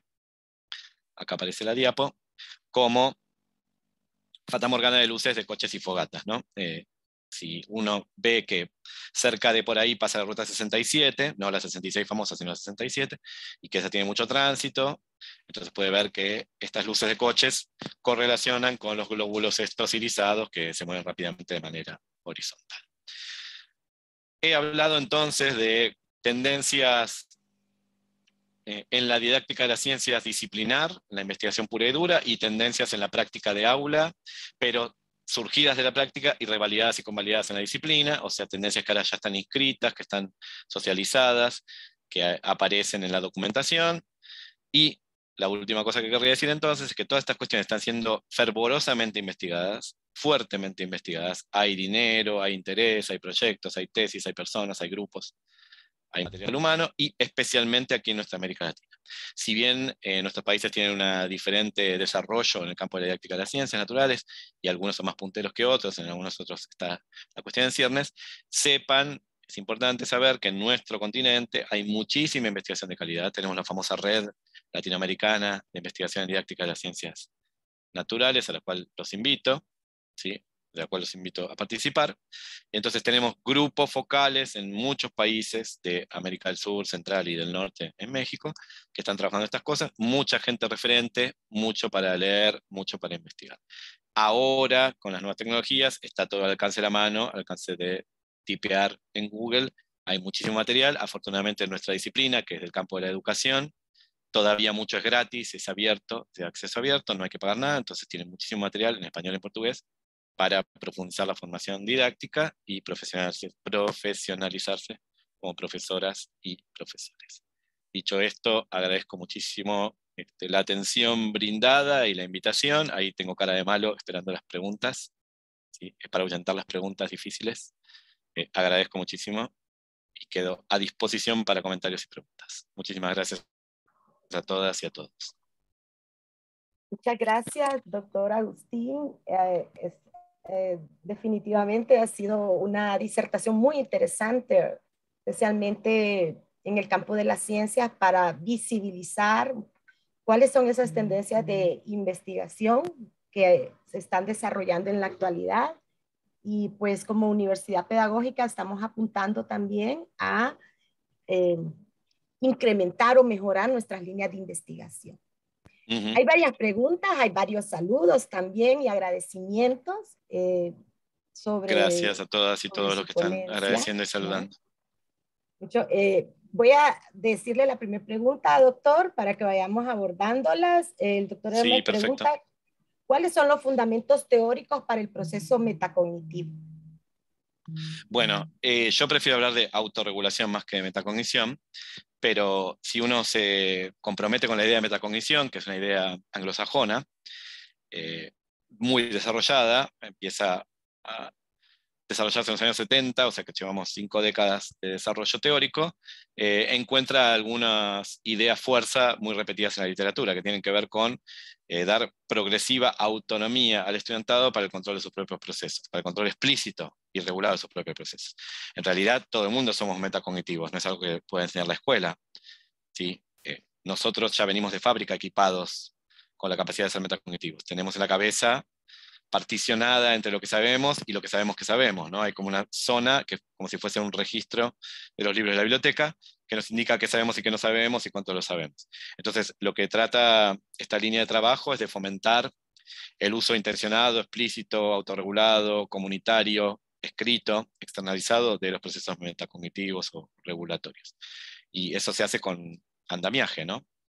Proveyendo de situaciones en las cuales sea importante regular los propios procesos y soltando la mano de los estudiantes progresivamente para que ellos son capaces de regular a través de herramientas externas como listas de cotejo, matrices o rúbricas, bases de orientación, un montón de instrumentos que uno puede crear de interfaz lingüística para que el estudiante se autoanalice cuánto y cómo sabe, y por tanto qué no sabe y qué necesita saber, y vaya ganando pericia o autonomía en estas cuestiones. Sea capaz de hacer eso solito o solita, sin nuestra guía o nuestro acompañamiento, sin el acompañamiento de los instrumentos estos externos que uno le va a presentar. Okay, muchas gracias, doctor.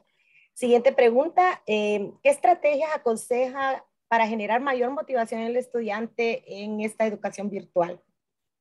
Bueno, como dije en una parte de la conferencia, pero fue muy breve y lo salteé, digamos, solo lo señalé, no me parece que sea necesario generar la motivación, en el sentido de que primero viene la motivación, después viene el aprendizaje. Yo dije que las metodologías activas, las tendencias activas actuales, suponen la motivación, suponen y se apoyan en ella. Entonces, la motivación es algo que los chicos y chicas pueden solitos tener si es atractivo el campo de problemas que se va a presentar.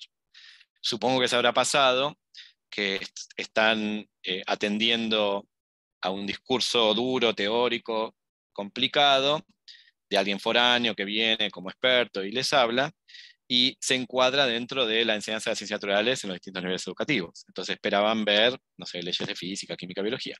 De repente, entre medio, se habla de las luces de Marfa, ¿sí? Un fenómeno que aparece en la pseudociencia, la chantología, la mala divulgación, el marketing, el oscurantismo y la chatura intelectual. Entonces, seguramente ahí hubo un pequeño pic, ¿sí?, de atención. Entonces, en realidad, no es que yo haya craneado, ahora voy a poner tal foto o ahora voy a poner decir tal cosa para que aumente la motivación. Estoy esperando, sabiendo y suponiendo que la motivación se activa más cuando es atractiva la tarea, cuando es convocante la tarea. Vale decir que lo que debería yo hacer es generar preguntas de indagación fructíferas y ricas. Y esas traen la motivación, y no al revés. Generar primero la motivación, pero la motivación puede ser a través de premios y castigos, puede ser a través de una actividad lúdica o descontracturada al inicio, puede ser a través de una puerta de ingreso artística, ¿sí? Tengo muchas técnicas para motivar, pero yo pensaría en al revés. Primero generar una propuesta convocante que ella traiga de suyo o de sí la motivación. Por ejemplo, una pregunta de indagación que nosotros usamos mucho es la de qué murieron los pompeyanos, ¿no? En el 79 después de Cristo, el volcán Vesubio hizo erupción y destruyó las ciudades de Pompeya, Herculano y Estavia. Mató a miles de personas en la antigua Roma, el Imperio Romano. Entonces nosotros preguntamos, ¿de qué murieron los pompeyanos? Murieron de lava, murieron de bomba, ¿sí? de las piedras lanzadas por el volcán que les dieron en la cabeza, murieron de derrumbe de los edificios, murieron de gases tóxicos, murieron de pánico, murieron pisoteados por ellos mismos al tratar de correr y huir, o, como dirían los Simpson, un poco de esto, un poco de aquello. O sea, ¿cuál de todas las anteriores son correctas y en qué sentido cada una de ellas contribuyó? Es una pregunta sumamente atractiva. Nadie se siente desmotivado frente a ella. Probablemente no sirva para chicos muy chiquititos, porque le falta el glamour histórico y no sabe mucho de volcanes. Pero una vez que hay cierta edad y que ellos ya vieron los últimos días de Pompeya, les gustan las películas de catástrofe, les encantan los volcanes en erupción y la muerte trágica de nuestros congéneres corriendo y gritando, ¿sí? El morbo del ogore, la pregunta es sumamente motivadora. Pero lo que yo hice es crear la pregunta, no pedir primero la motivación. La motivación viene conjunto con la pregunta, ¿se entiende? Interesante, muchas gracias, doctor. Tengo otra pregunta aquí. Un saludo primero y una pregunta. Excelente disertación. Se habló sobre la tendencia de investigación internacional de las ciencias naturales y se mencionó que la historia es una de ellas. ¿Podría recomendar dónde profundizar sobre ello? Sí, esa pregunta es doble, tiene dos aristas. Una es dónde profundizar sobre la idea de que la historia y la epistemología son importantes, eso en el campo de la didáctica de ciencias naturales, buscando papers académicos, míos por supuesto, porque es mi tema de trabajo, y de muchos otros autores. El googleado de eso es sencillo. Se puede usar, por supuesto, motores de búsqueda académicos, lo que ustedes usan en la universidad, pero es mucho más sencillo. Solamente entrar a Google común y corriente y poner historia, epistemología o historia, filosofía, enseñanza, ciencias, entran rapidísimo a las revistas y a los libros respectivos. Hay muchísimo en castellano y también, por supuesto, en inglés mucho más, pero si uno solo quiere quedarse de leer lo que hay en castellano, ya tiene para años de lectura, porque es una línea de muchísimo trabajo, muchísimo. Si uno entra por mi producción, la ventaja es que es fácil encontrarla porque Agustina Duris Bravo, soy la única persona en todo el planeta con ese nombre, así que es inequívoco. Después, a través de mi producción, encuentras gente que yo cito y la gente que yo cito cita a otros y así, ¿no? Entonces uno arma un panorama de citas y ve más o menos lo que se hace. La comunidad es grande, pero es finita. Quiere decir que llega un momento que uno ya más o menos conoce a todos y todas los que trabajamos en el campo. Serán en América Latina unas 50 personas, ¿sí? Entonces uno más o menos controla quiénes han dicho sobre esto, argumentado, producido. La segunda lista de la pregunta es más difícil, tiene que ver con dónde me formo en historia de la ciencia para usarla en enseñanza.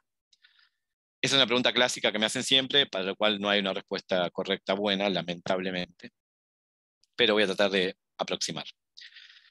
Hasta hace unos 30, 35 años había unas grandes historias de la ciencia. Había historiadores de la ciencia que contaban toda la historia de la ciencia completa. Proyectos de estos totalizadores, el relato de la historia del conocimiento humano. Bernal, Saltón, ¿sí? Ese tipo de personajes hacían grandes historias. Isaac Asimov en química, incluso algunos físicos, no del todo historias de la ciencia, pero algo que se parecía, ¿no? Como Hawking o el propio Einstein, hicieron como historias de pensamiento físico. Esas fuentes son muy formativas para los profes, muy maravillosas, muy ricas, muy deleitables, pero malas, no sirven al día de hoy, porque todas presentan la ciencia como una empresa sobrehumana, superior, sublime, perfecta, inequívoca. No sirve eso. Entonces, uno tendría que ir a la disciplina de historia de la ciencia y usar la misma técnica que les acabo de contar, googlear y buscar. Eso es difícil, porque los papers académicos de historia de la ciencia son muy difíciles de leer y porque en general aparte a veces son privados y caros y hay que pagarlos. Entonces uno tiene que buscar divulgación científica de buena calidad. Y ahí está el brete y la complicación. Para buscar esa divulgación tengo que googlear los episodios, los personajes, las épocas que yo quiera, de los que quiera conocer y saber, y después hacer un trabajo fino que lleva un rato de desbrozar qué es lo bueno de qué es lo malo. Y eso necesitan entonces analizar qué autores son los autores de esos materiales, qué visibilidad tienen en el campo académico, divulgativo de prensa, cuánta producción anterior tienen, qué citas hacen o qué referencias ponen. Eso lleva un rato, pero con mucha paciencia se consigue material de buena calidad. Y una última cosa breve. En general, uno por supuesto va a conseguir más material de aquellos personajes y episodios más famosos.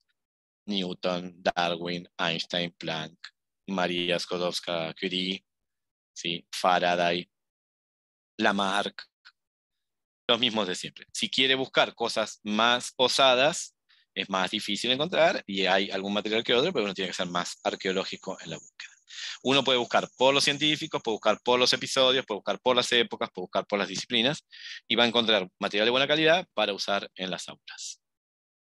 Muy bien, doctor. Tenemos otra pregunta. ¿Qué estrategia utilizar para favorecer los procesos de construcción del conocimiento en cada estudiante de forma individualizada, según el estilo de aprendizaje de cada uno?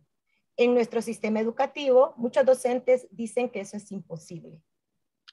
Eso es imposible. No lo logró ni Finlandia, que es el paraíso educativo, falsamente instituido paraíso educativo, menos lo vamos a lograr nosotros, con 45 muchachas y muchachos en el aula. No, la idea no es esa. Esa es una equivocación que estuvo al inicio en la didáctica de las ciencias, 85, 90, 95, cuando encontramos la atención a la diversidad, ¿no? Cuando nos dimos cuenta de que las aulas son diversas y que la diversidad merece atención, dijimos cada uno personalizado, y eso es imposible. Además de imposible, es contradictorio con las normas de la educación, que la educación es para todos y al mismo tiempo, ¿no? No una tutoría, ¿sí? O una educación en casa. Entonces, ¿cuál es la idea? La idea es presentar diversidad de enfoques, diversidad de puntos de vista, diversidad de entradas, diversidad de estilos, diversidad de lenguajes, diversidad de modelos, y que entonces cada uno activará su entrada, su apropiación, su construcción a partir de alguno de los nudos que yo vaya tirando. Pero no es que yo prepare este para Juana, este para Martín, este para Luis y este para Adela, ¿sí? Eso es imposible. No tenemos ni el tiempo, ni la capacidad, ni el dinero, ni la tranquilidad para hacer esas cosas. Lo que uno hace en todo caso es mostrar una ciencia con muchas puertas de entrada, como dicen Gardner y Perkins, adecuada a muchos perfiles cognitivos, abierta a muchos intereses y sobre todo diversa. Porque parte de la falta de atención a la diversidad no viene de los perfiles cognitivos o de los estilos, viene simplemente de que las aulas tienen chicos y chicas, tienen cristianos y judíos y ateos, tienen chicos pobres y ricos, tienen heterosexuales y gays, tienen gente descendiente de pueblos originarios, afrodescendientes y criollos. Entonces, la primera diversidad a atender es muy lejos de la cognitiva pura y dura. Tiene que ver nada más con que somos diversos, y en especial en América Latina, que es crisol, que es fuente de la biodiversidad y la diversidad en general. Entonces, lo primero es una ciencia que invite a todos y todas. No deje por el camino a gente que crea que no es para eso, o porque es chica, ¿sí? O porque es afrodescendiente, o porque es pobre, o porque es gay, o por lo que fuere. Entonces, la primera diversidad de tendencia es esa, pero tampoco es personalizada, a vos esto otro, a vos lo demás. Muestro una ciencia que es diversa, que es para todos y todas, en la que todos pueden participar. Muestro distintas puertas de entrada, muestro distintos recorridos, muestro distintos perfiles, muestro distintos materiales, muestro distintas recreaciones lingüísticas, propongo diversidad de tareas. ¿Quién se anima a dibujar el dispositivo experimental? ¿Quién me contribuye, me colabora con un cómic sobre la vida de María Skłodowska-Curie? Y por supuesto que ahí se van a voluntariar los chicos y chicas que son más afines a esa entrada o a ese perfil cognitivo. Pero no es porque yo dije, vos vas a hacer el cómic y vos vas a dibujar ¿sí? ¿Se entiende? Gracias por la pregunta. Bueno, doctor, y la otra que tenemos es, ¿qué debemos considerar para adaptarnos plenamente a las nuevas tendencias educativas en esta actualidad que estamos ahora? Bien, yo lo que digo siempre es que uno puede querer cambiar por varios motivos, todos importantes. Uno clásico es para no aburrirse, para no morir en el intento, porque uno se da cuenta que ha sido formado en otra época, que van pasando los años, que siempre está haciendo lo mismo, que siempre presenta lo mismo, que se ha quedado en el tiempo, que pasan cosas y quiere aprender, leer, juntarse con otros y cambiar. ¿Sí?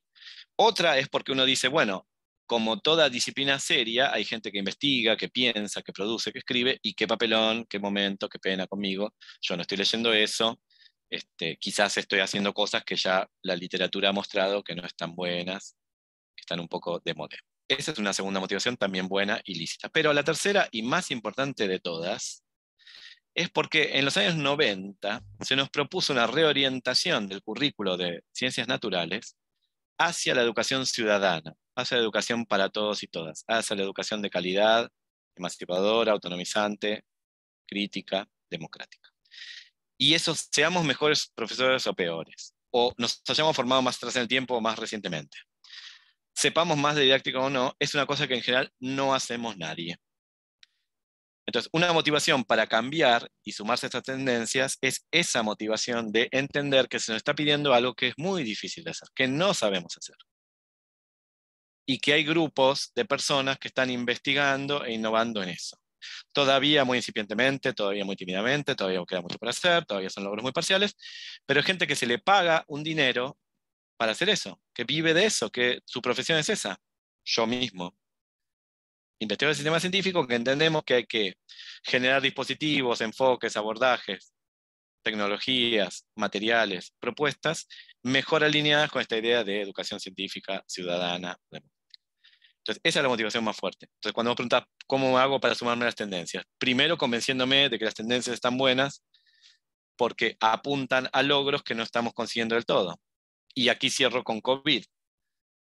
Una de las cosas que trajo COVID es una bofetada fuerte en la cara a los profes de ciencias que muestra que independientemente de la calidad de nuestra aula, nosotros podemos haber enseñado mejor o peor, no enseñamos para vivir, para ponerse la mascarilla, para lavarse las manos, para vacunarse, para recibir fake news por el móvil y decir que esto es una pavada, una tontería.